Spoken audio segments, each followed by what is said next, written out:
Hello everyone, am I audible and visible? I hope I am. So, आज हम बात करेंगे केमिकल इक्विलिब्रियम की। केमिकल इक्विलिब्रियम, इक्विलिब्रियम वर्ड क्या होता है? इक्विलिब्रियम वर्ड का मतलब होता है कि आपकी जो चीज है वो जैसी है वैसी है और वही मेंटेन रहना चाह रही है। यानी कि अगर कोई बॉडी इक्विलिब्रियम में है, जैसे अगर फिजिक्स के टर्म में बात की जाए तो उसको हल्का सा हिलाओगे तो वापस वो सही हो जाएगी। वो अपनी स्टेट को नहीं बदलना चाहती, वो वहां रहना चाहती है, उसे हम इक्विलिब्रियम कहते हैं। तो विदाउट वेस्टिंग टाइम हम आगे बढ़े उससे पहले हमारे लिए जो सबसे इंपॉर्टेंट इंफॉर्मेशन है वो है आज की क्विज की। Are you ready? आज ही क्विज है हमारी। आज जो हमारी क्विज है शाम के 7 बजे से ये क्विज ओपन हो जाएगी। And believe me, because of the request, because some students were worried कि सर आज मेरे पास कुछ बिजीनेस है, कैसे रिक्वेस्ट आई, तो we are opening this quiz till Sunday midnight, यानी संडे 12 बजे रात तक हमारे पास ये क्विज जो है वो ओपन है। यानी you can give your examination any day. आप कभी भी इसमें आधा घंटा निकाल के, संडे तक आधा घंटा बस निकालना है और इस क्विज में अपने परफॉर्मेंस को हमें दिखाना है कि आप कितने स्ट्रांग हैं। ये क्विज जो है इसको आप अवेल कैसे करेंगे? मैं फिर से आगे पढ़ाई की बात करने से पहले इस पे बात कर लूं कि इस क्विज को अवेल कैसे करेंगे। इस क्विज को अवेल करने के लिए आपको सबसे पहला काम करना है, आपको आईसेक लर्निंग के ऐप को डाउनलोड करना है। और ये ऐप जो आप डाउनलोड कर सकते हैं वो एंड्रॉयड पे भी कर सकते हैं और आईओएस पे भी कर सकते हैं। Yes, we are available both ways. हम एंड्रॉयड और आईओएस दोनों पे। और अगर आपको लगता है कि सर मैं तो लैपटॉप में कर रहा हूं, ना मेरे पास एंड्रॉयड है ना आईओएस है, अब मैं क्या करूं sir, then you can go to isaacdigital.com। और ऐसा नहीं है कि आपके बहाने नहीं चलेंगे। If you have to register, you can register by any mean. One of these three mean definitely must be available, because these are three possible mean जिसके थ्रू हम एक दूसरे से कनेक्ट हो सकते हैं। अब वहां पर जब आप ये अवेलेबल को ये लॉग इन कर लेंगे तो आपको यहां पर 100 रुपए देकर हमारे इस कोर्स में रजिस्टर करना है, which is Sai math connect.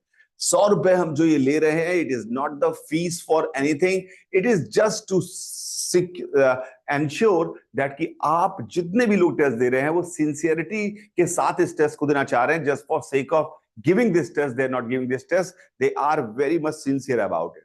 और दैट्स वाई वो हमने 100 रुपीज का टोकन अमाउंट रखा हुआ है इसके लिए। अब इस कोर्स को रजिस्टर करेंगे तो क्या सिर्फ क्विज दे सकते हैं? Yes, of course you can give the quiz जो है हमारी आज भी और फरवरी में। पर इसके अलावा इसमें बहुत सारा स्टडी मटेरियल आपको मिलेगा, बहुत सारे वीडियोस मिलेंगे जिनके थ्रू आप पढ़ाई कर सकते हैं अपनी रिस्पेक्टिव क्लास में। तो इसके अलावा ये कोर्स की वैलिडिटी, ऐसा नहीं कि कल क्विज खत्म हो गई तो ये आपका कोर्स खत्म हो गया। आप इस कोर्स की चीजों को यूज कर सकते हैं मार्च 2025 तक, यानी कोर्स की वैलिडिटी मार्च 2025 तक है।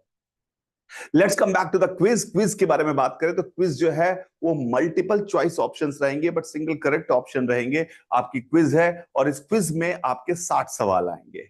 ये 60 सवाल आपको 30 मिनट में आंसर करने हैं। दिखने में बहुत ही मुश्किल काम लग रहा है कि आप 30 सेकंड में एक सवाल, पर वो सवाल सब सिंपल बेसिक फंडामेंटल्स पे आधारित हैं। You just read and if you know it you can click tick the answer और आप आगे बढ़ सकते हैं कि हाँ ये आंसर सही है। बहुत ज्यादा कैलकुलेशन, बहुत ज्यादा मैथ्स, बहुत ज्यादा इंफॉर्मेटिव नहीं है। यू जस्ट, आपको सिर्फ ये चेक करना है कि आप बेसिक समझते हैं कि नहीं, क्योंकि बेसिक से ही बड़ी चीजें, बुनियाद बड़े कॉन्सेप्ट की बेसिक से ही आती है। अब इस क्विज को आज हम दे सकते हैं 7 बजे से।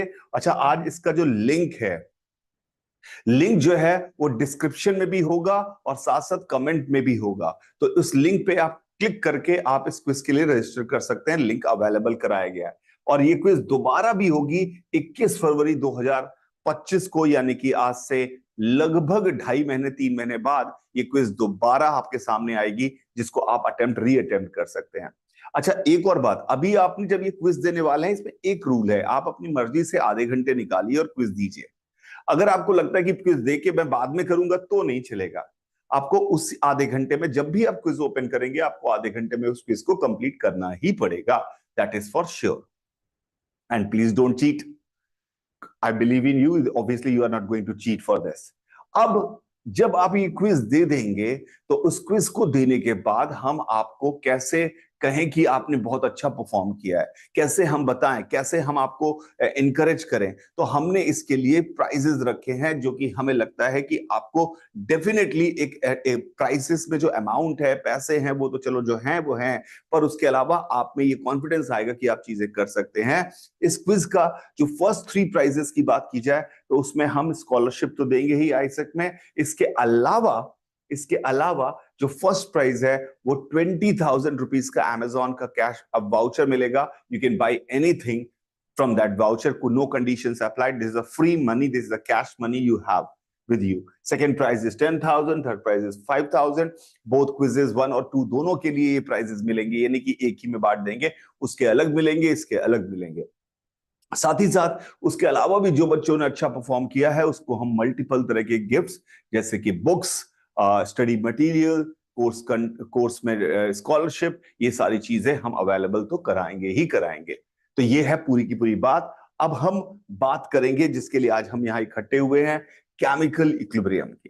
केमिकल इक्विलिब्रियम की बात करने के लिए I can do that chemical equilibrium की बात, लेकिन केमिकल इक्विलिब्रियम की बात करने के लिए मैं चाहता हूं कि मेरे साथ मेरे फ्रेंड, मेरे कुलीग जो हैं केमिस्ट्री में, वो मेरे साथ आए और हम दोनों मिलकर डिस्कस करें इस केमिकल इक्विलिब्रियम के बारे में। और आप उनसे पहले भी मिल चुके हैं, शिवम सर जो खुद एक आईआईटीएन है, और हम 2 आईआईटीएन यहाँ पर आपके सामने होंगे। तो please use this time and ask your doubts also live में। आप लाइव का सेशन का फायदा क्या है, आप अपनी मर्जी में जो आपके दिमाग में डाउट आए, जो बात समझ में ना आए उसको पूछिए। कल भी मैंने आपसे कहा था पीछे पड़िए, पूछेंगे नहीं तो काम नहीं चलेगा। तो आप इसके बारे में पूछिए और डिस्कस करिए। तो अब हम स्टार्ट करते हैं with the definition of chemical equilibrium, और उसके लिए मैं चाहूंगा कि शिवम सर भी मेरे साथ आ जाए। Sir please. Hello my dear students. तो सर और मैं अब हम बात करने वाले हैं केमिकल इक्विलिब्रियम की। To start with we will go with the definition of chemical equilibrium. तो उस पे मैं आपकी तरफ से वैसे वो सवाल भी पूछता रहूंगा जो पूछने चाहिए आपको। उन सवालों पे चर्चा मैं और सर करते रहेंगे और आपको सही दिशा में इतना बता देंगे। आप जिस भी क्लास से पढ़ते हैं, 8वीं 9वीं 10वीं, जिस भी क्लास में आप पढ़ते हैं, 11वीं 12वीं, आपको ये हर क्लास के बच्चों के लिए बहुत ही फ्रूटफुल होने वाला है। तो let's discuss chemical equilibrium sir with the definition. क्या है डेफिनेशन, समझाइए सर। सर पेन कि नहीं? हाँ सर। यस। सो देखो बेटा, हम जानते हैं कि जितनी भी टाइप की केमिकल रिएक्शंस होती है, जैसे मान लीजिए आपके सामने मैं एक एग्जांपल लिखता हूं केमिकल रिएक्शन का, carbon solid plus O2 gas that converts into CO2 gas. ठीक है, क्या हुआ कि हमने कंटेनर में कार्बन सॉलिड लिया, उस पे हमने O2 gas, oxygen gas pass करवाई है। ये G का मतलब गैस होता है, S का मतलब सॉलिड होता है, तो वहां से हमें क्या मिली है? CO2 गैस मिली है। और अगर हमारा कंटेनर कुछ इस प्रकार का है तो यहां से वो CO2 गैस, हमने यहां पर कार्बन रखा हुआ था, फिर हमने एक पाइप के थ्रू इसमें O2 गैस पास करवाई थी, ऑब्वियसली इसको इग्नाइट करके यहां से जो O2 पास करवाई है इसके जरिए यहां क्या बनेगी? CO2 गैस बनेगी, जो क्या हो जाएगी? इवोल्व हो जाएगी और बाहर निकल जाएगी। This type of reaction is called irreversible reaction. Irreversible reaction, जो कि सिर्फ और सिर्फ एक ही डायरेक्शन में चलेगी कि कार्बन से ऑक्सीजन रिएक्ट करेगा, CO2 बनेगा, फिर कार्बन से ऑक्सीजन रिएक्ट करेगा, CO2 बनेगा, ये सिर्फ सिंगल डायरेक्शन में चलेगी। सो ये होती है इररिवर्सिबल रिएक्शन। तो इरिवर्सिबल रिएक्शन जैसे सर ने बताया, इसका सिंपल शब्दों में मतलब बेटा ये है कि ऐसा कभी नहीं होगा कि कार्बन डाइऑक्साइड आपने रख दिया और उससे कार्बन और ऑक्सीजन अलग अलग हो जाए। यानी ये एक तरफा चल रही है, C प्लस O2 मिलेंगे तो CO2 गैस बनेगी। बिल्कुल सही बात है। ठीक। अब लेकिन सर अपन इसी कंटेनर को अगर क्लोज कर दें, इसी कंटेनर को हमने क्लोज कर दिया, यानी कि अब हम गैस को इवॉल्व नहीं होने देंगे, ठीक है, और पर्टिकुलर टेम्परेचर प्रेशर की कंडीशन में लगा दी, तो फिर क्या होगा? ये CO2 जो R बन रहा था, अब वो बाय द टाइम डिकम्पोज भी होने लगेगा। So this becomes reversible reaction. Equilibrium यहीं पर आ सकता है, इक्विलिब्रियम तो रिवर्सिबल फिनोमिनन है। ओके। तो जब कंटेनर क्लोज कर दिया जाएगा पर्टिकुलर टेम्परेचर प्रेशर की कंडीशन में, तो रिएक्शन दोनों साइड पे चलेगी। इस डायरेक्शन को बोलते हैं फॉरवर्ड डायरेक्शन और इस डायरेक्शन को बोलते हैं हम बैकवर्ड डायरेक्शन। तो ऐसी रिएक्शन जो फॉरवर्ड एंड बैकवर्ड दोनों डायरेक्शन में चलती है, दे शो दिस इक्विलिब्रियम फिनोमिनन। तो अगर यानी कि इस CO2 के पास टेंडेंसी है तो कार्बन और ऑक्सीजन में कन्वर्ट होने के लिए, पर उसको एक स्पेसिफिक कंडीशन चाहिए। तो अगर पहले क्या हो रहा था, ओपन कंटेनर था तो उड़ के एटमॉस्फेयर में मिल जा रही थी, फिर वो अब CO2 के फॉर्म में रह रही थी। पर सर ने कहा कि अगर हमने इसको कंटेनर को बंद कर दिया तो CO2 जब बनती जाएगी, जब एक्सेस ऑफ CO2 यहाँ पे हो रहा है तो उस पर्टिकुलर केस में CO2 से भी कार्बन और ऑक्सीजन का केस बनना स्टार्ट होगा, यानी दोनों चीजें स्टार्ट, जैसे जैसे CO2 की मात्रा बढ़ती जाएगी ये बैकवर्ड रिएक्शन भी होना स्टार्ट हो जाएगी। और धीरे धीरे अगर आप नोटिस करें, एक चीज समझने की कोशिश करें, यानी कि यहां पर सर ने कहा फॉरवर्ड और बैकवर्ड दोनों हो रहा है। तो कोई भी चीज रिएक्शन कब होती है? कोई भी रिएक्शन होती है जब उसके अमाउंट हमारे पास बहुत सफिशिएंट अमाउंट है, देसी भाषा में समझाने की कोशिश करता हूं, हमारे पास था तो जल्दी जल्दी हो रही। कोई चीज अगर मान लो किसी चीज का टेम्परेचर ज्यादा है तो वो पहले जल्दी जल्दी ठंडी होती है, पर जैसे उसका टेम्परेचर कम हो जाता है तो अब उसके ठंडे होने का रेट भी कम हो जाता है। सिमिलरली कार्बन और ऑक्सीजन मिलकर जब रिएक्शन कर रहे थे तो उनका रेट, पहले कार्बन ऑक्सीजन ही थे, CO2 कम था, तो ये फॉरवर्ड रिएक्शन का रेट जो था वो ज्यादा था, यानी वो ज्यादा ज्यादा चीजें हो रही थी, और बैकवर्ड वाला उतना हो नहीं पा रहा था, CO2 था ही नहीं इतना। लेकिन धीरे धीरे समय जब बीतता जा रहा है तो ऑक्सीजन की वैल्यू कम होती जा रही है। तो अगर हमारे पास यहां पर ऐसा होगा कि कार्बन प्लस ऑक्सीजन जो भी है, इनका जो रेट है वो कम होता जाएगा और इसका रेट बढ़ता जाएगा, तो एक समय आकर दोनों के रेट बराबर हो जाएंगे, यानी कि इधर जो जा रहा होगा फॉरवर्ड और इधर जो जा रहा होगा बैकवर्ड, दोनों हमेशा सेम तरीके से, यानी जितना CO2 बनेगा उतना ही CO2 टूटने भी लगेगा।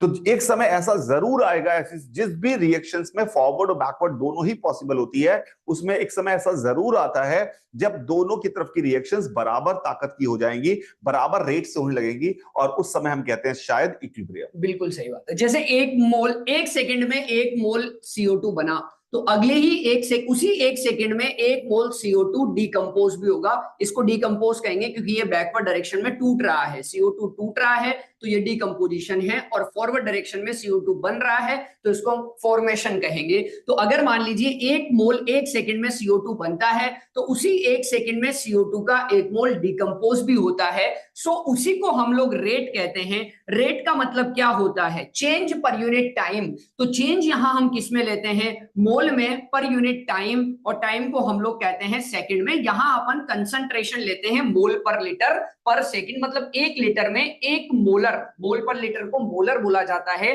तो 1 सेकंड में 1 मोल पर लीटर इधर गया, पर लीटर में 1 मोल, उसी 1 सेकंड में 1 मोल इधर आया। सो बेसिकली दोनों की रेट्स जब बराबर हो जाएगी, फॉरवर्ड डायरेक्शन की रेट और बैकवर्ड डायरेक्शन की रेट, उस पॉइंट को बोलेंगे इक्विलिब्रियम। अब इस इक्विलिब्रियम पॉइंट पर देखो बेटा, ये जरूरी नहीं है कि इसकी कंसंट्रेशन बराबर हो, ये जरूरी नहीं है। लेकिन हाँ, एक बात जरूरी है कि अब इनकी जो कंसंट्रेशन है वो कांस्टेंट हो जाएंगे, क्योंकि 1 मोल पर लीटर ये बढ़ेगा, अगले में फिर ये 1 मोल घटेगा, फिर 1 मोल बढ़ेगा, फिर 1 मोल घटेगा, कंटिन्यूस बढ़ता घटता रहेगा। तो इनकी कंसंट्रेशंस इक्विलिब्रियम पर क्या हो जाएंगे? कांस्टेंट, और रेट्स हो जाएंगी इक्वल। सो इक्विलिब्रियम उसी पॉइंट को कहा जाता है कि chemical reaction where the rate of forward reaction, reactant turning into the products, is equal to the rate of the backward reaction. At this point, the concentration of the reactant and products remains constant over the time, even though the reaction is still happening in both the direction. Reaction रुकी नहीं है, reaction तो चल रही है, but उनकी rate equal हो गई है। और अगर इसी को अपन थोड़ा सा ग्राफ से समझें तो शायद से अच्छे समझ में आएगा अपन को। ये इसका कुछ ग्राफ है कि इनिशियली ये वाला जो y एक्सिस है ये रिएक्शन की रेट का है, और x एक्सिस वाला टाइम का है। तो इनिशियली हमारे पास सिर्फ फॉरवर्ड रेट ही प्रेजेंट थी क्योंकि रिएक्टेंस ही प्रेजेंट थे। इनिशियली बैकवर्ड रेट 0 थी क्योंकि प्रोडक्ट था ही नहीं इनिशियली। धीरे धीरे क्या हुआ? रिएक्टेंट घटने लगे, प्रोडक्ट बढ़ने लगा, तो फॉरवर्ड रेट डिक्रीज होने लगी और बैकवर्ड रेट बढ़ने लगी। इस पॉइंट पर आकर के फॉरवर्ड रेट और बैकवर्ड रेट बराबर हो गई है, और इसी टाइम को बोल दिया गया है इक्विलिब्रियम टाइम। और इसके बाद दोनों की रेट्स इक्वल हो गई है।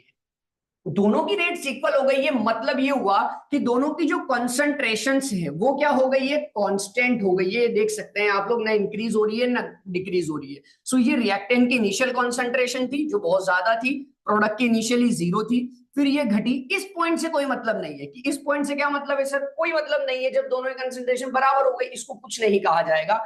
कहा इक्विलिब्रियम तब जाएगा जब ये ग्राफ कांस्टेंट हो जाए, कंसंट्रेशन का ग्राफ कांस्टेंट हो जाए और रेट का ग्राफ इक्वल हो जाए, उस पॉइंट को बोलेंगे हम इक्विलिब्रियम। इक्विलिब्रियम यहां पर देखो, पहले तो सबसे पहले इस वर्ड्स को समझते हैं। केमिस्ट्री में तो है ही है, पर इस वर्ड को नॉर्मली समझते हैं।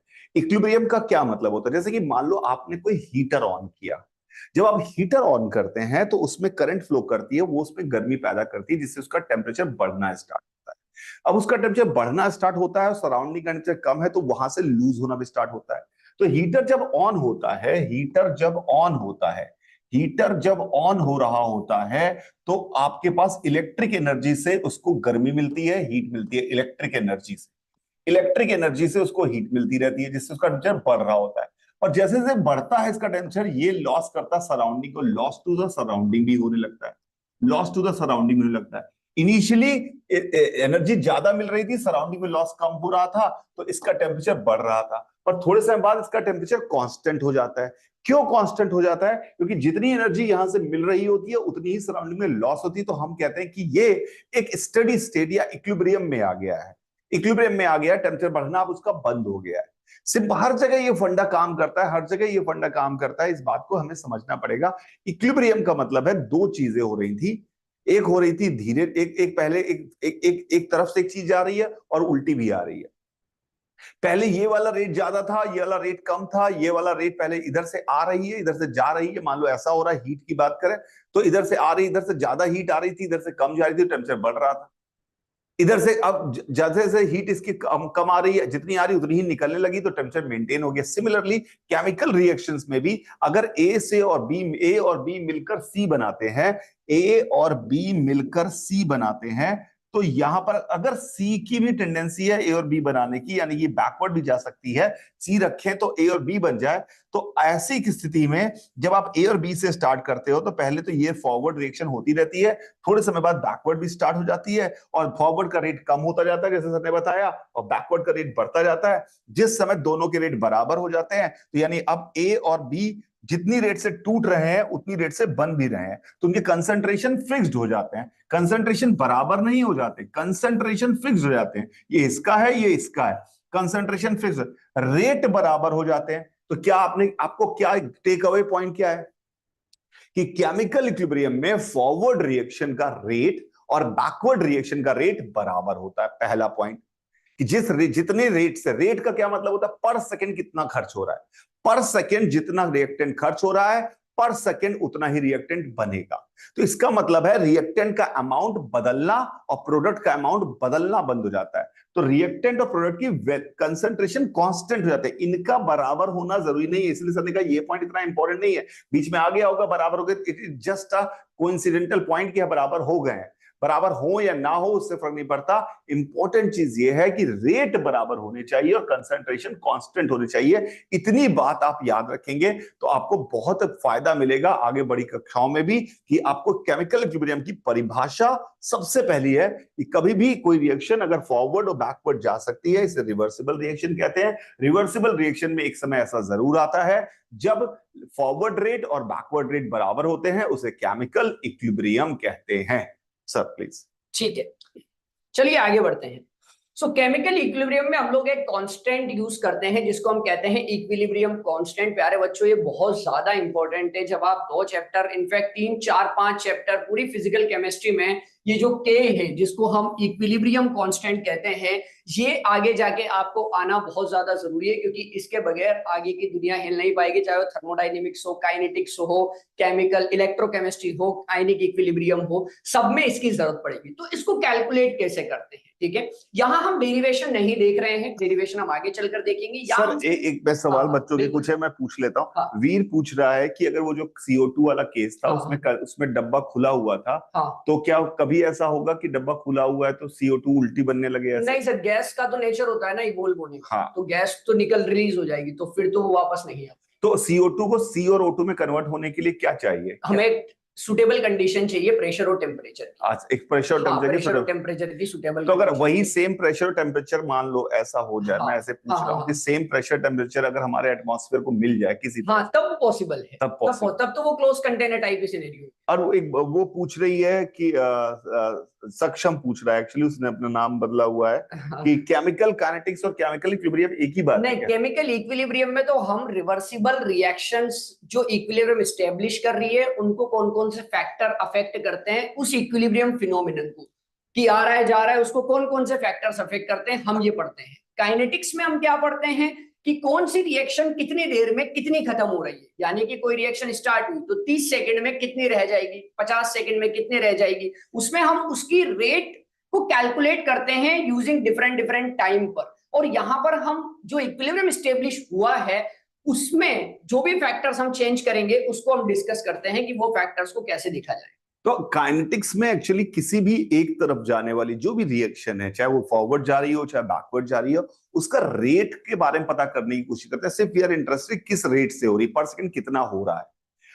केमिकल इक्विलिब्रियम का में परिभाषा रेट की आती है, पर जब रेट इक्वल हो जाते हैं, रेट कैलकुलेट करना हमने केमिकल काइनेटिक्स में सीखा, और जब रेट हमारे दोनों के रेट, फॉरवर्ड के रेट और बैकवर्ड का रेट हम लिखना सीख चुके हैं, अगर वो इक्वल हो जाएंगे तो हम कह देंगे कि इक्विलिब्रियम है। तो इक्विलिब्रियम में हम सिर्फ एक पर्टिकुलर समय के बाद चीजों को डिस्कस करते हैं जब दोनों के रेट इक्वल हो चुके हैं। केमिकल काइनेटिक्स में हम सिर्फ एक तरफा किस रेट से वो जा रहा है, टूट रहा है, उसके बारे में बात करने की कोशिश करते हैं। हम इक्विलिब्रियम आए ना आए वहां पे हमारा इंटरेस्ट नहीं है। यहां पर हमारा रेट में इंटरेस्ट नहीं है, हमारा इंटरेस्ट, क्योंकि रेट में इंटरेस्ट इसलिए नहीं क्योंकि अब कंसंट्रेशन जो भी है वो फिक्स्ड हो चुके हैं, तो क्योंकि केमिकल इक्विलिब्रियम आ चुका है तो हम वहां के आगे की एनालिसिस करते हैं। है तो पूरी केमिकल रिएक्शन की एनालिसिस, पर अलग अलग चरणों में एनालिसिस कर रहे हैं। पहले हमने रेट को समझा, किस रेट से होता, किन बातों पर डिपेंड करता है, क्या कंडीशंस होती है, कंसंट्रेशन को बढ़ाने पे रेट बढ़ता है घटता है, वो केमिकल काइनेटिक्स में सीखा। अब केमिकल काइनेटिक्स सीख लिया हमने, तो हमने कहा इस रेट के अगर किसी रिवर्सिबल रिएक्शन है तो उस रेट कभी बराबर हो जाएंगे तो क्या स्थिति आएगी, वो केमिकल इक्विलिब्रियम है। This is the difference between these. Sir please. Yes, so हम लोग देखते हैं कि केमिकल इक्विलिब्रियम कांस्टेंट जिसको हम कैलकुलेट करते हैं कैसे कैलकुलेट किया जाता है। देखो बेटा, मान लीजिए हम एक रिएक्शन यूज कर रहे हैं AA plus BB that converts into CC, जहां पर capital A capital B reactants हैं, कैपिटल C प्रोडक्ट है, small a small b small c उनके कोएफिशिएंट्स है। कोएफिशिएंट मतलब क्या होता है सर? जैसे मान लो बेटा हमने रिएक्शन लिखी N2 plus 3H2 converts into ammonia twice of, तो यहां पर इसका कोएफिशिएंट 1 है, इसका 3 है, इसका 2 है, तो ये स्मॉल ABC ये लिखे हुए हैं। अब देखो बेटा, कॉन्सेप्ट क्या कहता है कि अगर मुझे फॉरवर्ड डायरेक्शन की रेट लिखनी है तो फॉरवर्ड डायरेक्शन की रेट जो होती है वो होती है फॉरवर्ड रेट कांस्टेंट। कोई भी रेट अगर हम लिख रहे हैं तो उसका एक ना कोई रेट कांस्टेंट होता है, मल्टीप्लाइड बाय, देखो फॉरवर्ड अगर रिएक्शन जाएगी तो वो किस पे डिपेंड करेगी, रिएक्शन फॉरवर्ड जाएगी तो वो किस पे डिपेंड करेगी, ए और बी पर डिपेंड करेगी, उसको सी से कोई मतलब ही नहीं है, वो फॉरवर्ड जा रही है तो ए और बी की वजह से ही जा रही है तो वो ए और बी पर डिपेंड करेगी। तो ये होता है KF, ए की कंसंट्रेशन की पावर उसका स्टोइकियोमेट्री, बी की कंसंट्रेशन की पावर उसका स्टोइकियोमेट्री। और बैकवर्ड रेट कैसे लिखेंगे? सिमिलरली बैकवर्ड रेट में KB जो कि बैकवर्ड रेट का कांस्टेंट है, और बैकवर्ड रेट किस पे डिपेंड करेगी? C पर डिपेंड करेगी, तो C की कंसंट्रेशन की पावर उसका स्टोइकियोमेट्री। अब हमने क्या बोला कि जब इक्विलिब्रियम आ जाएगा, जब इक्विलिब्रियम आ जाएगा तो अभी हमने सीखा, सर ने बताया कि रेट फॉरवर्ड रेट बैकवर्ड की इक्वल हो जाएगी, यही बात हुई है। तो इन दोनों को जब हम इक्वेट करते हैं कि KF A to the power A and B to the power B equals to KB C to the power C, तो ये भी कांस्टेंट है, ये भी कांस्टेंट है, दोनों कांस्टेंट को एक साथ ले आते हैं KF by KB, ये नया कांस्टेंट बन जाता है जिसको हम बोलते हैं इक्विलिब्रियम कांस्टेंट। और जब इसको नीचे लाएंगे तो इधर क्या मिलेगा? C की कंसंट्रेशन की power C divided by A की कंसंट्रेशन की power A multiplied by B की कंसंट्रेशन की पावर B। तो ये हमने यहां पर लिख दिया है इक्विलिब्रियम कांस्टेंट। तो इक्विलिब्रियम कांस्टेंट लिखने के लिए क्या जरूरी है? प्रोडक्ट की कंसंट्रेशन की पावर उसका स्टोइकियोमेट्री डिवाइडेड बाय रिएक्टेंट की कंसंट्रेशन की पावर उसका स्टोइकियोमेट्री। अभी के लिए आपको यही ध्यान रखना है, ये डेरिवेशन तो हम बाद में फिर भी करें। देखो, जैसे कि एक बच्चे ने पूछा कि ये के कांस्टेंट क्यों होता है, और वीर ने कहा कि थोड़ा और समझ में नहीं आया सर प्लीज समझा दीजिए, तो कोशिश करते हैं आसान भाषा में।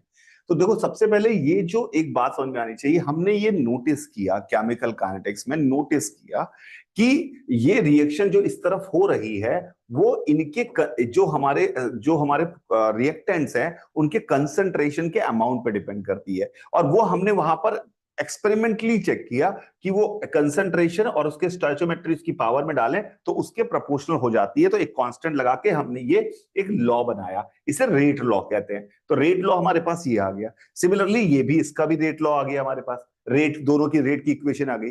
तो इक्विलिब्रियम की जब बात कर रहे हैं तो हमने बोला था दोनों रेट्स बराबर हो रहे हैं, तो दोनों रेट्स को सबने जैसे बराबर किया तो उन्होंने देखा कि यार इसमें जो प्रोडक्ट और रिएक्टेंट कंसंट्रेशन का एक रेशियो जो नंबर है स्टोइचियोमेट्री वाला, ये भी कांस्टेंट आ रहा है। तो हमने कहा क्यों ना इस नए कांस्टेंट का नया नाम रख देते हैं। तो इस नए कांस्टेंट का नया नाम जो हमने रखा है उसका नाम है equilibrium constant, that's why it is a constant.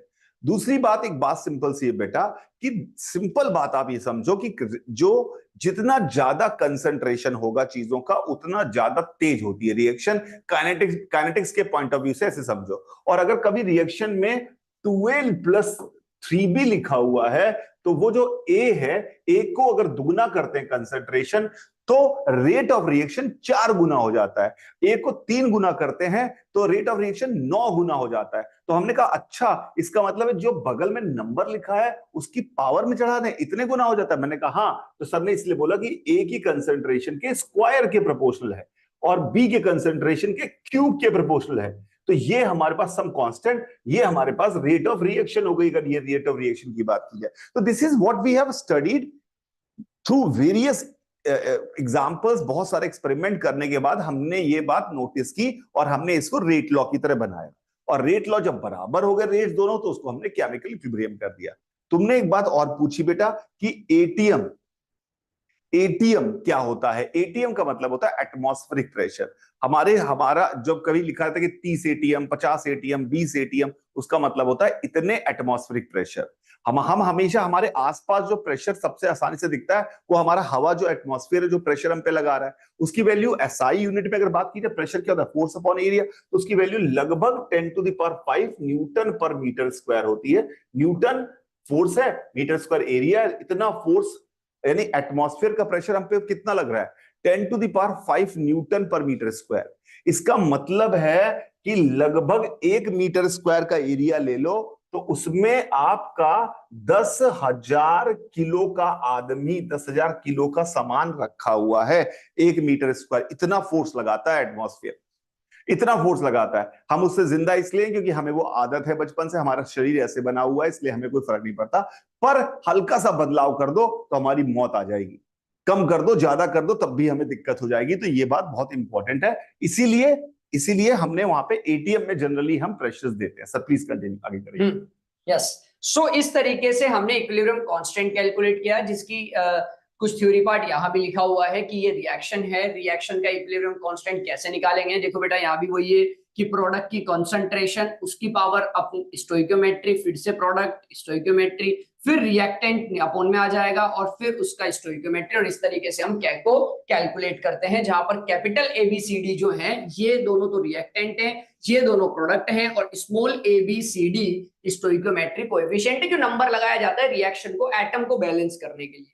ठीक है नाउ सर, अगर एक बात मैं पूछना चाहता हूं कि इसका इक्विलिब्रियम कांस्टेंट हमने निकाल लिया, ये इसकी वैल्यू है, इसका फायदा क्यों कर रहे हैं हम? ये सब क्यों कर रहे हैं? क्या इसका मतलब ये है कि अगर मान लीजिए हमें पता है इक्विलिब्रियम पे कितना कितना कंसंट्रेशन है, मान लीजिए पहले से एक बार पता है, हाँ, अगर हमने एक पर्टिकुलर चीज का कंसंट्रेशन बढ़ा दिया, हाँ, तो क्या हम फिर सबका बदलाव बता सकते हैं? हाँ, बिल्कुल बता सकते हैं। यही तो इसका फायदा है। ये कैसे? इसका फायदा है कि अभी सर मैं आपसे पूछता हूं कि T = 0 पर जब सिर्फ रिएक्टेंट प्रेजेंट था तो इक्विलिब्रियम कांस्टेंट की वैल्यू क्या थी? जब सिर्फ रिएक्टेंट प्रेजेंट था तो प्रोडक्ट नहीं था, हाँ। तो फिर इक्विलिब्रियम कांस्टेंट की वैल्यू क्या थी? अच्छा, वो उस समय इक्विलिब्रियम कांस्टेंट, तो उस समय इक्विलिब्रियम कांस्टेंट में तो ये कंसंट्रेशन इक्विलिब्रियम वाले ही होंगे ना? हाँ, ये उस टाइम पर नॉट डिफाइन होगा। हाँ। इक्विलिब्रियम कांस्टेंट तभी डिफाइन होता है जब इक्विलिब्रियम आ चुका है। अब सर ने जैसा पूछा कि यार मान लो मैंने यहाँ से सी को बाहर से कंटेनर में ऐड कर दिया, किसी तरीके से सी ऐड हो गया या टूट गया या खत्म हो गया है, तो फिर मुझे वापस से ये के कहां चला जाएगा? ये गायब हो जाएगा, क्योंकि इक्विलिब्रियम तो डिस्टर्ब हो गया है।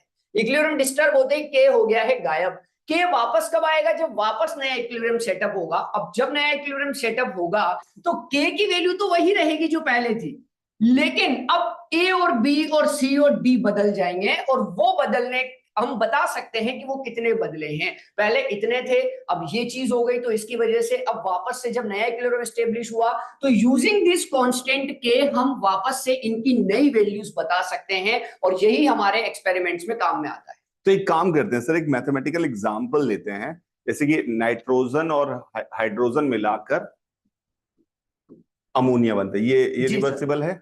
हाँ, रिवर्सिबल है। ठीक है। अब हमारे पास ये है, इसका के की वैल्यू चलिए हमें मान लीजिए याद है, कुछ मान लेते हैं के की इसकी कुछ वैल्यू है, हम ले लेते हैं सर हाँ। कि टी इक्विलिब्रियम पर हमारे पास हाँ। इसके 1 मोल था, इसके 3 मोल थे, इसके हाँ। 2 मोल थे सपोज।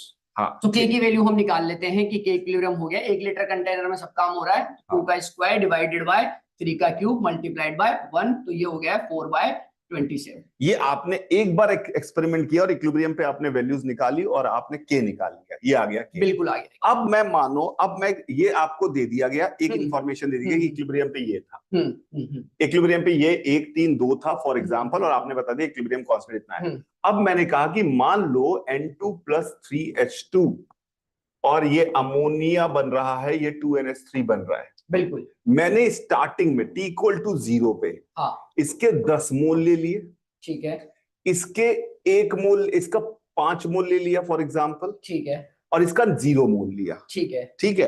अब मैं जानना चाहता हूं, अगर अब मैं जानना चाहता हूं कि बताइए कि फाइनली अमोनिया कितना मिलेगा, तो क्या हम बता सकते हैं?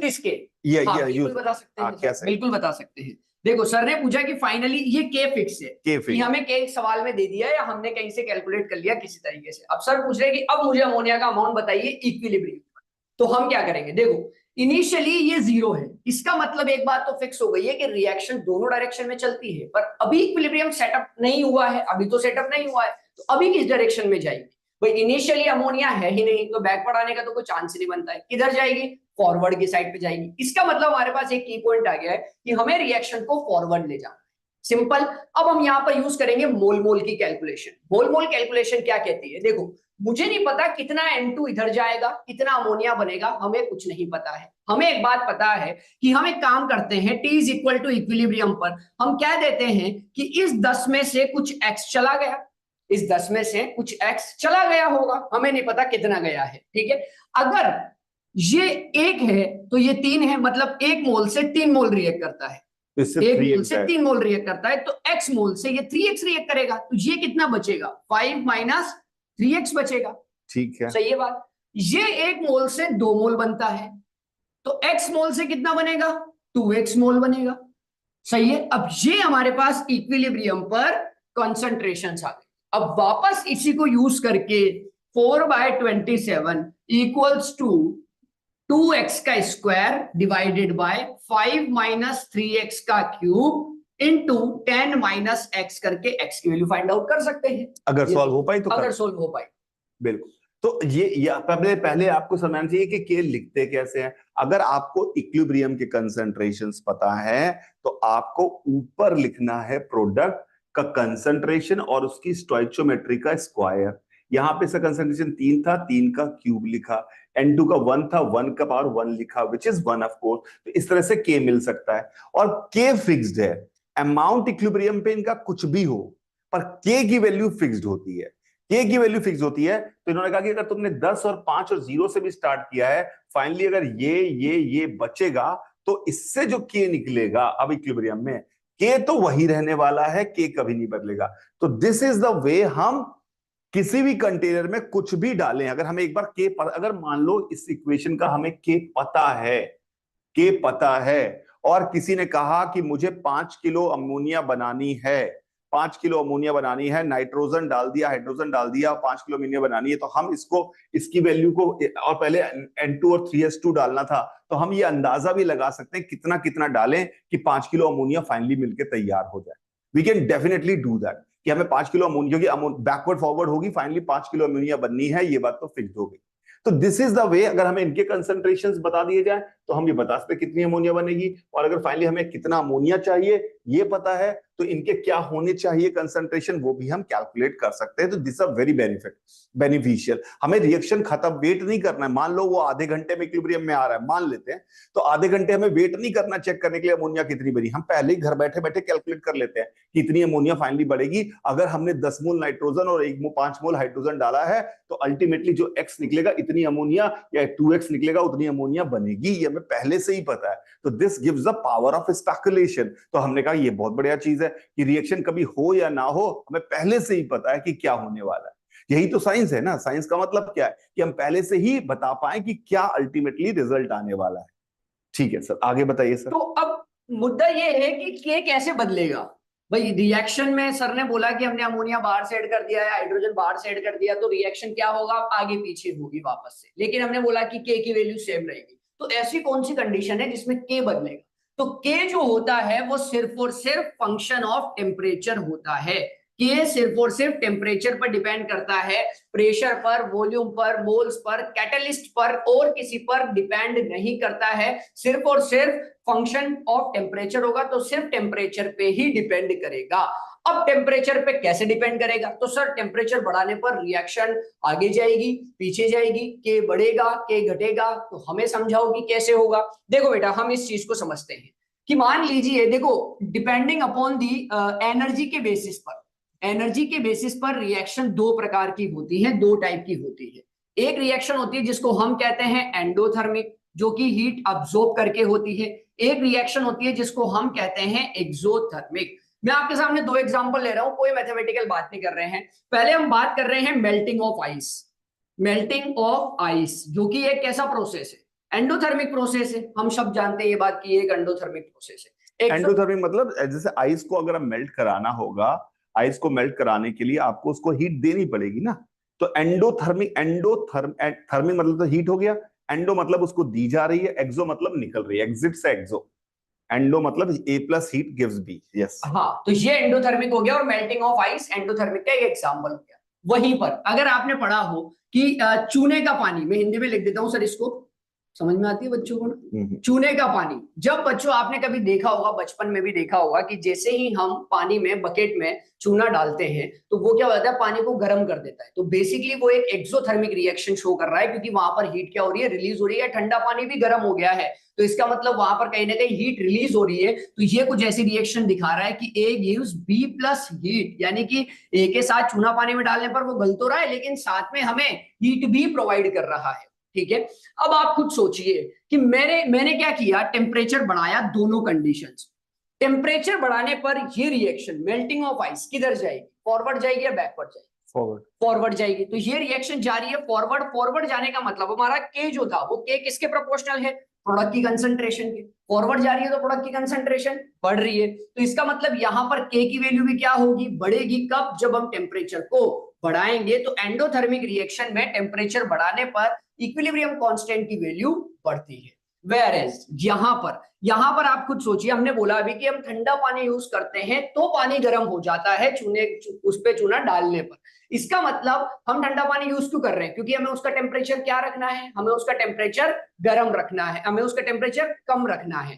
तो अब यहां पर अगर मान लीजिए हम टेम्परेचर बढ़ाते हैं, यानी कि मैं गर्म पानी यूज करता हूं ठंडे पानी की जगह, तो फिर वो चूना कभी उसमें सोल्यूबल हो ही नहीं पाएगा।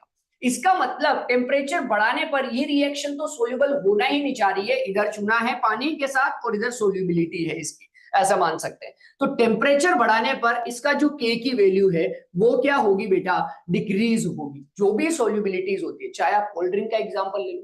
कोल्ड ड्रिंक में क्या होता है, कोल्ड ड्रिंक में होता है कि हम CO2 डालते हैं H2O में, तो हमें क्या मिल जाता है, सोल्यूबल मिल जाता है, और उसको हम कोल्ड ड्रिंक कहते हैं। कोल्ड ड्रिंक को किस टेम्परेचर पे रखते हैं, लो टेम्परेचर पे या high temperature, obviously low temperature पे। क्यों, क्योंकि हमें सोल्यूबिलिटी ज्यादा चाहिए। भाई कोल्ड ड्रिंक का टेस्ट तो तभी आएगा जब उसमें CO2 सोल्यूबल हो। अगर आप उसको हाइट छत पे रख दोगे कोल्ड ड्रिंक को थोड़ी देर के लिए, तो फिर उसमें आपको वैसा टेस्ट नहीं आएगा, चाहे कैप उसका पैक है उसको हम नहीं छेड़ रहे हैं। तो टेम्परेचर बहुत इंपॉर्टेंट रोल प्ले करता है एंडोथर्मिक एक्सोथर्मिक रिएक्शंस में, और के की वैल्यू डिपेंड करती है किस पर की रिएक्शन एक्सोथर्मिक है या एंडोथर्मिक है। एंडोथर्मिक में टेम्परेचर बढ़ाने पर के वैल्यू बढ़ती है, और एक्सोथर्मिक में टेम्परेचर बढ़ाने पर के वैल्यू डिक्रीज होती है। के बढ़ना मतलब फॉरवर्ड जाना, के घटना मतलब बैकवर्ड आना, ये इतना सिंपल है। सिर्फ ये टेम्परेचर का फिनोमिनन है जिस पर ये इफेक्ट होता है के की वैल्यू। तो ये दूसरी बात जो आपको याद रखनी चाहिए, टेक अवे पॉइंट्स, कुछ पॉइंटर्स अपनी कॉपी में लिखा कीजिए ताकि आपको समझ में आए कि अगर आपको कभी किसी ने बता दिया कि रिएक्शन एंडोथर्मिक है कि एक्सोथर्मिक है, तो सबसे पहली बात सर ने बोली कि के सिर्फ डिपेंड करता है टेम्परेचर पे। के जो है यानी इक्विलिब्रियम कांस्टेंट टेम्परेचर पर डिपेंड करता है, और टेम्परेचर पे डिपेंडेंसी कैसी है, बढ़ाने में बढ़ता है कि घटता है, ये पता आप कैसे लगा पाएंगे? ये पता लगा पाएंगे अगर आपको पता है कि रिएक्शन एक्सोथर्मिक है कि एंडोथर्मिक। यानी कि अगर मान लो A प्लस बी से C बन रहा है और ये रिएक्शन जो है वो एंडोथर्मिक है, एंडोथर्मिक है, तो टेम्परेचर बढ़ाओगे तो के बढ़ेगा, टेम्परेचर बढ़ाओगे तो के बढ़ेगा। और अगर ये रिएक्शन एक्सोथर्मिक है तो टेम्परेचर बढ़ाओगे तो के घटेगा। तो this is what you have to remember, endothermic और एक्सोथर्मिक में इस तरह से याद रखिए। एंडोथर्मिक एक्सोथर्मिक का रिएक्शन जो है बहुत सारी है, मतलब इसका बेसिक फंडामेंटल आप समझिए, किसी रिएक्शन में आपको हीट देनी पड़ रही है या हीट निकल रही है। अगर वो खुद ही हीट निकाल रहा है तो ऑब्वियसली उस केस में, जैसे कि बर्निंग जब हमारे पास हो रही है, तो वो जो कागज का जलना है वो एक तरह का एक्सोथर्मिक रिएक्शन है, क्योंकि उससे हीट निकल रही होती है। एंडोथर्मिक जिसको हीट चाहिए होती है वो काम करने के लिए, तो हीट काम करने के लिए चाहिए होती है, वो अलग चीज है। दोनों को आपको समझ में आना पड़ेगा कि एंडोथर्मिक और एक्सोथर्मिक में क्या डिफरेंस है। नाउ नेक्स्ट जो हमारा सबसे इंपॉर्टेंट टॉपिक है इसमें, फैक्टर्स अफेक्टिंग इक्विलिब्रियम। अभी हमने देखा कि इक्विलिब्रियम कांस्टेंट को कौन सा फैक्टर अफेक्ट करता है? टेम्परेचर। बट यहां हम बात कर रहे हैं कि वो जो इक्विलिब्रियम की डायरेक्शन है, डायरेक्शन को तो बहुत सारे फैक्टर अफेक्ट करते हैं। टेम्परेचर भी करता है ऑब्वियसली, कि टेम्परेचर बढ़ाने पर फॉरवर्ड जा रही है, बैक बढ़ा रही है, तो टेम्परेचर तो कर ही रहा है। इसके अलावा और कौन कौन से फैक्टर है जो इक्विलिब्रियम को अफेक्ट करते हैं? इसके लिए ली शतालिए जी ने एक प्रिंसिपल दिया है, ली शतालिए प्रिंसिपल। उन्होंने क्या बोला है कि if a dynamic equilibrium is disturbed by a change in concentration, temperature or pressure, the system will adjust itself to counteract the disturbance and the re-establish equilibrium। क्या मतलब हुआ इसका? कि मान लीजिए मेरे पास कोई इक्विलिब्रियम सेटअप था इस तरीके का, मैंने कोई भी चीज बदल करके इस इक्विलिब्रियम को डिस्टर्ब किया, यानी कि मैंने इस तरीके से इसको डिस्टर्ब कर दिया। तो डिस्टर्ब कर दिया तो अब ये क्या करेगा, ये इसमें जो मैंने चेंज किया है इस चेंज को नलीफाई करने के लिए अपनी डायरेक्शन चेंज करेगा। मतलब अगर मैंने इसका यहां पर प्रेशर अप्लाई किया है तो ये ऑटोमेटिकली एडजस्ट होकर के वापस उसी पोजीशन पर पहुंच जाएगा। सो बेसिकली बात सिर्फ इतनी है कि अगर कभी भी इक्विलिब्रियम रिएक्शन को डिस्टर्ब किया जाता है किसी भी फैक्टर से, चाहे हम मोल चेंज करें, प्रेशर चेंज करें, वॉल्यूम चेंज करें, कैटालिस्ट को ऐड करें, तो उससे रिएक्शन अपने आप उस इफेक्ट को नलीफाई करने की कोशिश करती है, ऐसा ये बोलते हैं।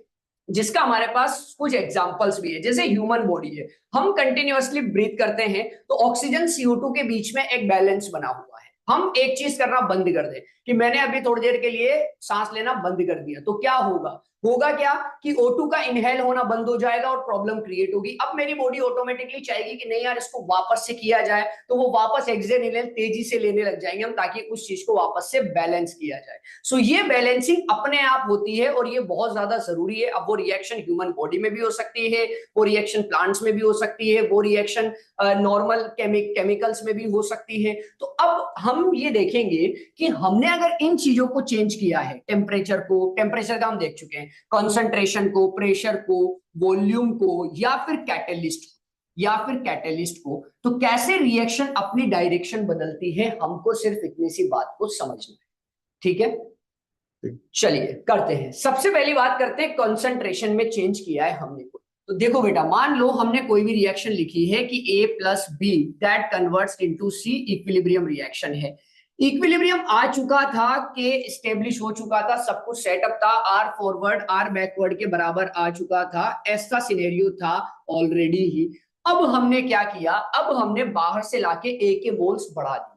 ठीक है, सबसे पहले हम क्या कर रहे हैं, एडिशन कर रहे हैं। किसका एडिशन कर रहे हैं? ए का या रिएक्टेंट का, एडिशन ऑफ रिएक्टेंट की हमने तो ए के मोल्स को बढ़ा दिया। अब आप कुछ सोचिए, ए के मोल्स को अगर मैंने इंक्रीज कर दिया तो रिएक्शन कहां जाएगी? वापस से अपना सेटअप वापस बनाने के लिए, क्योंकि जैसे ही मैंने ए के मोल्स इंक्रीज किए इक्विलिब्रियम बिगड़ गया, डिस्टर्ब हो गया। अब वापस इक्विलिब्रियम अचीव होगा तो रिएक्शन कहां जाएगी?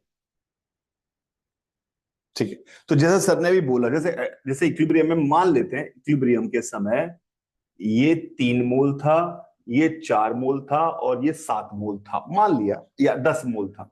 इक्विलिब्रियम में ऐसा रहा होगा कि 3 और 4 और 10 है। इसका मतलब है इसका इक्विलिब्रियम ये अब मेंटेन है 3 4 10, यानी इसका इक्विलिब्रियम कांस्टेंट 10/3 × 4 है, 10/3 × 4 है। अब सर ने कहा आपने सडनली क्या किया, इसमें एडिशन ऑफ रिएक्टेंट, मतलब इसमें आपने ए एक्स्ट्रा डाल दिया, ए एक्स्ट्रा डाल दिया। तो ए एक्स्ट्रा डाल दिया तो वो क्या करेगा, ए कहेगा कि भैया अगर मैं एक्स्ट्रा हूं तो मेरा कंसंट्रेशन बदल गया, इनका अगर वही रहा इनका वही रहा तो इक्विलिब्रियम कांस्टेंट तो बदल जाएगा, पर इक्विलिब्रियम कांस्टेंट ने कसम खा रखी है मैं तो सेम ही रहने वाला हूं। तो अगर आपने इसमें एक्स्ट्रा 2 मोल डाल दिए तो आपका जब गेम अब स्टार्ट हुआ तो ये 5 है, ये 4 है और ये 10 है, लेकिन अब ये 5 4 10 इस प्रोडक्ट के बराबर नहीं आ पा रहा है, तो ये अपनी वैल्यूज को बदलेंगे। तो बदलेंगे तो क्या होगा, एक्स भी कम होगा और थोड़ा बी भी कम हो जाएगा और सी और बन जाएगा। तो हमारे पास 5 - x हो जाएगा, ये 4 - x हो जाएगा और ये 10 + x हो जाएगा। अब x कैसे निकालेंगे? तो सर ने कहा कि अगर ये फाइनली फिर से इक्विलिब्रियम आ गया, फिर से इक्विलिब्रियम आ गया, तो इनका जो इक्विलिब्रियम कांस्टेंट है जो हो उसकी वैल्यू तो फिक्स्ड रहेगी, तो यानी कि 10 + x अपॉन 5 - x, सही बोल रहा हूं सर? बिल्कुल इंटू 4 - x की वैल्यू जो है ये फिर से चाहिए कि मैं वही वाली बन जाऊंगी। यही कहा है सर ने, ली चार्टलीज ने यही कहा कि हमेशा वो कोशिश करता है कि अपने इक्विलिब्रियम की कंडीशंस को वापस से पाए, उसको पसंद नहीं है ब्रेक होना। तो जैसे तुमने कुछ हड़बड़ाया, कुछ गड़बड़ की, तो वो वापस से सेटपट करके अपने आप को फिर से मेंटेन करेगा और ये फिर से नए कंसंट्रेशन में सेट हो जाएगा। You can solve this equation two find out x और आपको नए कंसंट्रेशन पता चल जाएंगे। बिल्कुल, तो इसका मतलब जैसे ही ए बढ़ाया या बी बढ़ाया तो रिएक्शन कहां गई है? रिएक्शन गई है फॉरवर्ड डायरेक्शन में। सिमिलरली अगर रिमूवल हो गया इनका, कि मान लीजिए हमने ए और बी को रिमूव कर दिया, रिमूवल ऑफ कोई भी रिएक्टेंट हो सकता है ए एंड बी, जैसे ही ए और बी को रिमूव करेंगे वो वापस बढ़ाना चाहेंगे। आप उल्टा सोचो कि मैंने ए बढ़ाया तो अब ए घटना चाहेगा, घटने के लिए ए फॉरवर्ड जाएगा। मैंने ए और बी को घटाया तो ए और बी वापस बढ़ना चाहेंगे, बढ़ने के लिए वो किधर आएंगे? वो वापस से बैकवर्ड आएंगे। सिमिलरली मान लीजिए मैंने कोई भी प्रोडक्ट को बढ़ा दिया, सी को बढ़ा दिया, तो सी घटना चाहेगा, सी घटने के लिए किधर जाएगा? सी घटने के लिए बैकवर्ड जाएगा। या फिर अगर मान लीजिए सी को एक्स्ट्रा रिमूव कर दिया, सी को रिमूव करने का मतलब सी की वैल्यू कम हो गई, अब कम हो गई तो इसको वापस बढ़ना है, तो बढ़ने के लिए फॉरवर्ड जाएगा। तो हमें थोड़ा सा उस तरीके से इसको सोचना पड़ेगा कि जो काम हमने किया है अब रिएक्शन उसके उल्टा काम करेगी, सो दैट उसको वापस से बैलेंस कर पाए। तो इस तरीके से मोल में हुए चेंज को अपन यहाँ पे बता सकते हैं कि रिएक्शन फॉरवर्ड जाने वाली है या फिर रिएक्शन बैकवर्ड आने वाली है। Similarly change in the pressure, change in the pressure से क्या फर्क पड़ेगा कि मान लीजिए हमने प्रेशर बढ़ा दिया, ये कंटेनर था कुछ इस प्रकार का जिसमें एक मूवेबल पिस्टन लगा हुआ था, हमने यहां पर पूरी रिएक्शन का प्रेशर इंक्रीज कर दिया, यहां पर कुछ भी रख के हमने किसी भी तरीके से प्रेशर इंक्रीज कर दिया। अब प्रेशर इंक्रीज करने से क्या हुआ? ऑब्वियसली अगर गैसेस है तो वॉल्यूम कम होगा, प्रेशर इंक्रीज किया बाकी सब चीजें तो वहीं की वही है, तो वॉल्यूम कम होगा, PV is equals to nRT से। तो इसका कंटेनर का क्या हो गया है? वॉल्यूम कम हो गया है। अब वॉल्यूम कम होने पे क्या हुआ कि हम जो के लिखते हैं उस के में हम कंसंट्रेशन लिखते हैं, मोल्स पर तो कोई फर्क पड़ नहीं रहा है। जो गैसेस यहां पर थी अभी भी वो गैसेस यहां पर है, उनके मोल्स तो कांस्टेंट है। तो आप बताइए कि n/v पर क्या फर्क पड़ेगा कि n वैल्यू तो कांस्टेंट है, n क्या होता है? नंबर ऑफ मोल्स, वो तो कांस्टेंट है, लेकिन वॉल्यूम क्या हो गया है? वॉल्यूम डिक्रीज हो गया है। सो बेसिकली ये जो n/v वैल्यू है ये पूरी की पूरी वैल्यू क्या हो गई है? इंक्रीज हो गई। Number of moles per unit volume क्या हो गया है? इंक्रीज हो गया है। इंक्रीज हो गया है तो अब रिएक्शन क्या करेगी? अब रिएक्शन का काम है इसको डिक्रीज करना, इसको डिक्रीज करना, कि हमें तो रिएक्शन बोलेगी यार मुझे तो इस वैल्यू को घटाना है क्योंकि के में यही यूज होता है, तो इसको घटाना पड़ेगा। अब इसको घटाएंगे कैसे कि रिएक्शन अपने आप तो वापस से वॉल्यूम नहीं बढ़ा सकती है, तो रिएक्शन क्या करेगी? हमको घटाना है तो रिएक्शन क्या करेगी? नंबर ऑफ मोल्स को घटाएगी। रिएक्शन क्या करेगी? नंबर ऑफ मोल्स को घटाएगी। इसका मतलब मान लीजिए अगर रिएक्शन कुछ इस प्रकार है, PCl5 गिव्स PCl3 + Cl2, और एक रिएक्शन और लिखता हूं वो इस प्रकार है, N2 + thrice of H2 converts into twice of NH3। यहां पर इधर 2 मोल है, इधर 1 मोल है, यहां पर इधर 4 मोल है और इधर 2 मोल है। आप खुद देख लीजिए कि मोल्स घटाने के लिए रिएक्शन किधर जाएगी। पहली वाली रिएक्शन मोल घटाने के लिए बैकवर्ड आएगी ताकि मोल्स क्या हो जाए, डिक्रीज हो जाए, तो n/v की वैल्यू वापस से सेटल हो जाए। और ये वाली रिएक्शन कहां जाएगी, फॉरवर्ड जाएगी मोल्स को घटाने के लिए ताकि वापस से क्या हो जाए, ये वैल्यू सेटल हो जाए। तो यहां पर हम फॉरवर्ड बैकवर्ड नहीं बता सकते बिना रिएक्शन को देखे, पर हाँ ये जरूर बता सकते हैं कि रिएक्शन वहां मूव करेगी जहां पर नंबर ऑफ मोल्स कम होंगे। कब, जब हमने प्रेशर बढ़ाया, क्योंकि प्रेशर बढ़ने पर वॉल्यूम घटा, वॉल्यूम घटने से n/v की जो कंसंट्रेशन वैल्यू थी वो वैल्यू बढ़ गई, वो वैल्यू बढ़ गई तो अब फाइनली उसको घटाना पड़ेगा वापस इक्विलिब्रियम अचीव करने के लिए। तो उसको घटाने के लिए हमको मोल्स घटाने हैं, और मोल्स कैसे घटेंगे, जब हम रिएक्शन में देखेंगे यार इधर 2 है, इधर 1 है, इधर जाओ ऑटोमेटिकली मोल्स घट जाएंगे, फॉरवर्ड जाओ ऑटोमेटिकली मोल्स घट जाएंगे। तो इस तरीके से हम प्रेशर में होने वाले या फिर वॉल्यूम में होने वाले, यहाँ पर दोनों चेंजेस को देख चुके हैं कि प्रेशर में होगा तो वॉल्यूम में ऑब्वियसली होगा ही होगा। तो ये दोनों चेंजेस को हम इस तरीके से देख सकते हैं। इस बात को एकदम, अगर आप जो सर ने भी समझाया आपको, अगर आप थोड़ी सी मैथ समझते हैं तो भी आपको दिखाई दे जाएगा कि मान लो A प्लस B, एक सिंपल रिएक्शन ले रहा हूं मैं, ये आपकी 2C है for example, A plus B 2C है ये रिएक्शन। अब इनका कंसंट्रेशन मतलब जो उन्होंने बताया, अब कंसंट्रेशन जो था इसका था मान लो 2 मोल पर लीटर, 2 मोल पर लीटर था, इसका 3 मोल पर लीटर था, इक्विलिब्रियम पर लीटर था, इसका 7 मोल पर लीटर था, मान लो इक्विलिब्रियम पे ऐसा कंसंट्रेशन था। अगर आपने प्रेशर को बढ़ा दिया, प्रेशर को बढ़ाने का मतलब है कि आपने प्रेशर को बढ़ा दिया तो आपने क्या किया है कि वॉल्यूम जो है, वॉल्यूम को कम कर दिया। सर ने प्रेशर बढ़ाने का क्या मतलब, दबा दिए होगे तो वॉल्यूम कम हो गया, वॉल्यूम कम हो गया तो इसका कंसंट्रेशन है 2 मोल पर लीटर की जगह, अब ऐसे समझिएगा 2 मोल पर 900 ml हो गया, 2 मोल पर 900 ml हो गया। यानी इसमें जो कंसंट्रेशन का जो वैल्यू बढ़ा है, कंसंट्रेशन का जो परसेंटेज चेंज हुआ है, पता नहीं मैं समझ में आती कि नहीं, इसमें जितना हुआ है उसमें इसमें भी उतना ही हुआ है, इसमें भी उतना ही हुआ है। तो कंसंट्रेशन का परसेंटेज अगर सेम चेंज हुआ है तो इक्विलिब्रियम को कहेगा कि मुझे तो कोई फर्क ही नहीं पड़ा, मैं तो जैसा था वैसे ही मेंटेन हूं यार, इक्विलिब्रियम जैसा था वैसे ही मेंटेन है। क्यों, क्योंकि ऊपर सर ने लिखा है C की पावर 2 अपॉन A और B।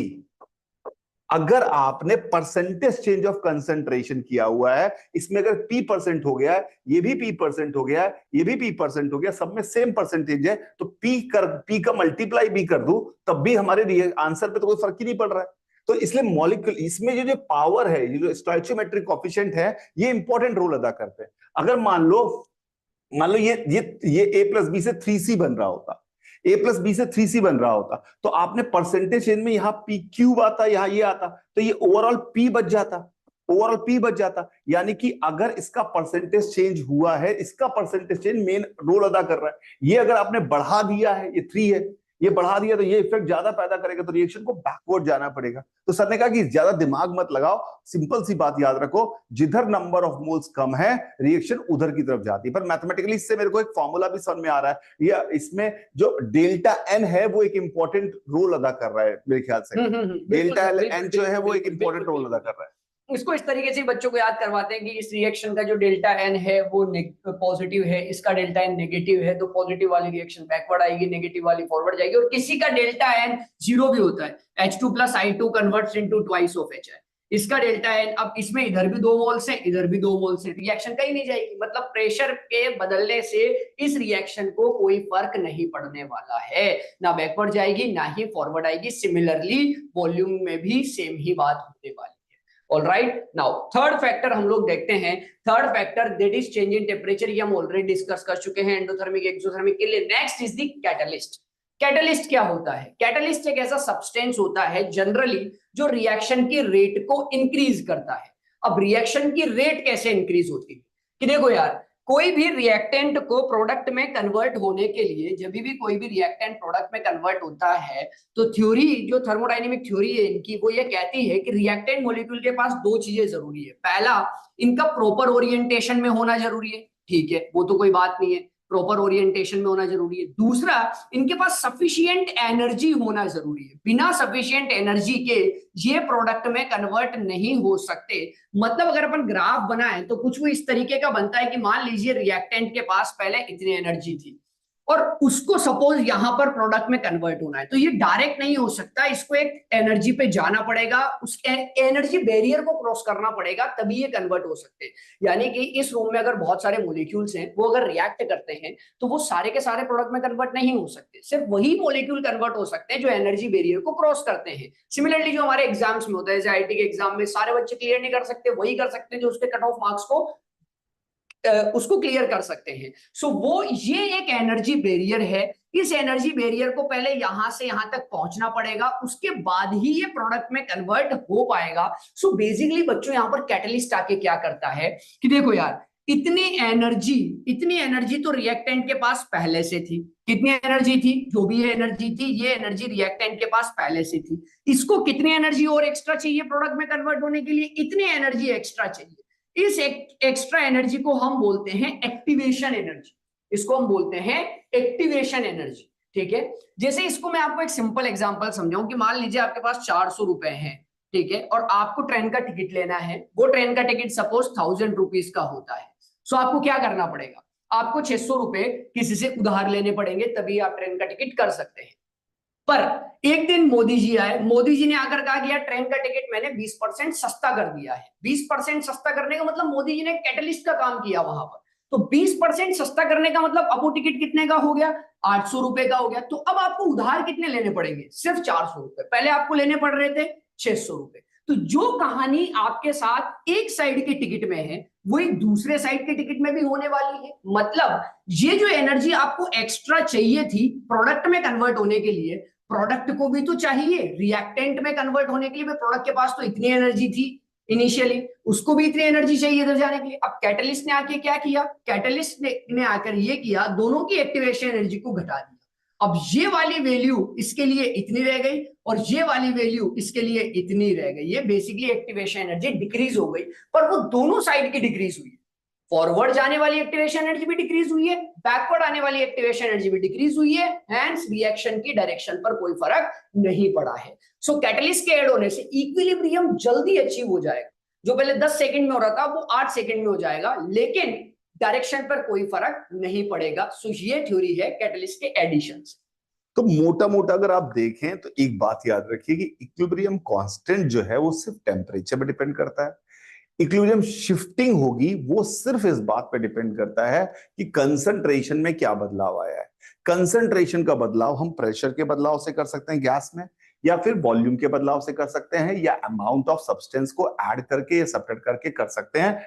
और कैटलिस्ट सिर्फ तेज धीरे करता है रिएक्शंस को, एक्टिवेशन एनर्जी को कम कर रहा है। सबने बोला कि अब थोड़ा आसान हो गया दोनों तरफ से, पर वो रिएक्शन के क्या कहते हैं स्पीड बदल सकता है, पर जो इक्विलिब्रियम में कंसंट्रेशन डेवलप होंगे वो उतने ही होंगे जितने पहले होने थे, उससे कोई फर्क नहीं पड़ेगा। सो मोटा मोटा हमने सारी बातें कर ली है। मोटा मोटा पूछ रहा है सर कि पेपर के जलने के लिए तो हीट चाहिए होती है, तो वो एंडोथर्मिक क्यों नहीं होगा? पेपर लगातार आपको हीट देनी पड़ रही है क्या पेपर को जलाने के लिए? ऐसे सोच के देखिए, इग्नाइट करना कहते हैं। इग्नाइट किया आपने, स्टार्ट करा, स्टकिंग स्टार्ट किया। नहीं तो पेट्रोल भी, जो आपकी गाड़ी में पेट्रोल जलता है उसको भी स्पार्क एक देना पड़ता है स्टार्टिंग में। एक बार स्पार्क दे दिया तो वो तो खुद ही एक्सोथर्मिक रिएक्शन है ना, वो खुद एनर्जी डेवलप कर रहा है। तो इसलिए इग्निशन कहते हैं ना, इग्निशन ऑन करो। आप इग्नाइट करना और एनर्जी देना दो अलग अलग बात है। एक बार स्टार्ट करने के लिए वो मतलब समझ लो ऐसे कि एक्टिवेशन एनर्जी को पार कराने के लिए इतनी एनर्जी चाहिए। बिल्कुल, एक्टिवेशन एनर्जी को स्टार्ट करा दिया, उसके बाद तो फ्लो बन गया। जैसे कभी कभी एक काम करो, कूलर से जब पानी, तो मैं कूलर के बड़ा सा टब है उसमें पानी आपको नीचे गिराना है, तो पानी को आना तो नीचे ही है, पानी को आना है, पर आप पाइप लगा दें। जैसे कि यहाँ कूलर रखा हुआ है, ये कूलर में पानी भरा हुआ, कूलर के टैंक में पानी भरा हुआ है, और आपको पानी को यहाँ जमीन पे गिराना है सारा पानी बिना कूलर उठाए। आपने कहा पाइप लगा, तो पाइप तो ऊपर, पानी ऊपर से नीचे आएगा। पर ये जो यहां से यहां तक पानी को जाना है, इसके लिए तो उसको एनर्जी चाहिए होगी ना। यही है एक्टिवेशन एनर्जी। चाहता तो है वो नीचे आना पानी, पर आने से पहले रास्ते में एक है ऊंचाई। इस ऊंचाई को कौन पार कराएगा? तो आप क्या करते हैं? सक करते हैं, सक करते हैं, सक करके एक बार पानी फ्लो बन जाता है, उसके पानी गिरना स्टार्ट हो जाता है। तो वो जो सक किया था आपने स्टार्टिंग में, वो जो सक किया था पानी को स्टार्टिंग में, वो आपने इग्निशन दिया। इग्निशन एक बार दे दिया, उसके बाद तो पानी अपने आप चल रहा है, उसके बर्निंग अपने आप हो रही है, आपको कुछ भी नहीं करना है। अब जो इंपॉर्टेंट बात है वो ये है कि हम इस क्लास को तो खत्म कर रहे हैं, पर आप इस क्यूआर कोड को मैं यहीं पे छोड़ रहा हूं, इस क्यूआर कोड को आप स्कैन कर सकते हैं, और वैसे भी मैंने बोला क्विज के लिए साथ ही साथ आपके डिस्क्रिप्शन में भी स्क्रीन में डिस्क्रिप्शन में भी लिंक दिया हुआ है, उसको आप कर सकते हैं। अभी हम 6 से 7 एक नया सेशन लेंगे, वहां पर हम थोड़ी मोटिवेशनल बात करेंगे, थोड़ी अपनी अपनी सेल्फ कॉन्फिडेंस और अपनी सेल्फ रिस्पेक्ट की बात करेंगे, और उसके बाद हम उस एनर्जी के साथ भरपूर जब भर जाएंगे तो हम अपना 7 बजे से पेपर स्टार्ट कर देंगे, तो उसके लिंक भी आपको मिल जाएंगे। इस तरह से मैं अपनी बात हम यहीं पर खत्म कर रहे हैं, तो we are signing off, thank you very much. ठीक है, बाय रहेगा सभी को, एंजॉय योर लाइफ।